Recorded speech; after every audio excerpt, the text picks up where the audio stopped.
Bismillahir Rahmanir Rahim. Assalamu alaikum wa rahmatullahi wa barakatuh. Peace be with you. We are talking about Zakatul Fitr, and it's necessary when it comes to the philosophy and the conditions of Zakatul Fitr to understand the notion of Zakat and to understand the notion of Zakat within the Islamic teachings and the Islamic principles. So in fact there are three steps that are necessary for us when we are dealing with such a concept in Islam, because it's a fundamental principle, is one of the pillars of Islam, and it has not been changed and is not going to change. This is the immutable principle, ritual, and pillar of Islam that we have to understand within our understanding of what it means to be a Muslim, what it means to be a practicing Muslim, what it means to be faithful to Islamic principles. So the three steps are as follows. The first is that we need to get the whole picture of what Islam is teaching us about our social relationship, our relationship to the needy people, our relationship to the world.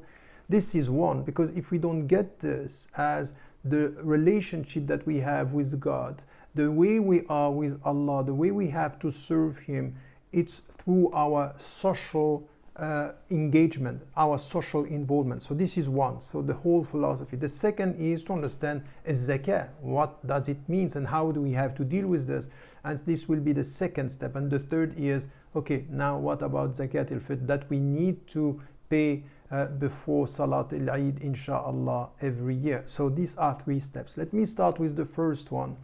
And we should understand that the very beginning of the revelation, when the Prophet ﷺ got the revelation, there was one main principle which has to change everything in his life. It's a tawheed, la ilaha illallah, that you have to rely on God, that you have to surrender to God, that you have to nurture this relationship. Based on what? He knows you don't.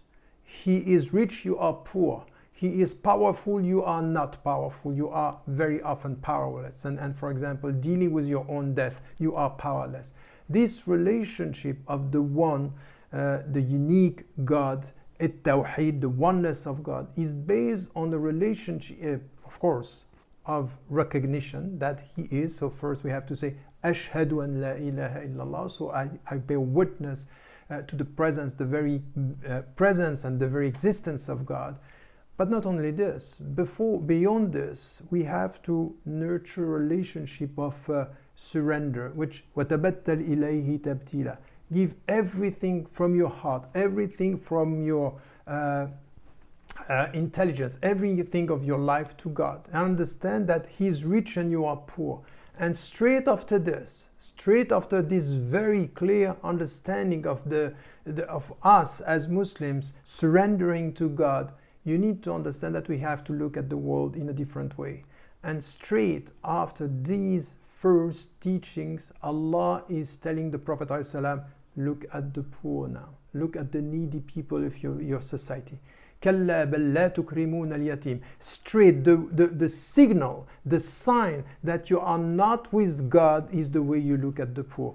The way you are with the first one, Allah la ilaha illallah, is translated through the way you are with the needy people within your society. So there is a connection between our faith and our understanding of our society, us caring about the poor people, caring about the needy people, caring about the orphans. So that's an essential part of our understanding, and this is why the Prophet ﷺ was asking Allah, Allahumma nas'aluka hubbal masakin. We are asking you to love the poor and to be loved by the poor, not only to give them. No, it's a relationship of love in God that we need to understand. So our faith in the one is loving the poor in order to come close to the poor, meaning coming close to the poor, that we are close to God. So we need to get this philosophy to understand the meaning of the second practical pillar of Islam, which is zakat, and this will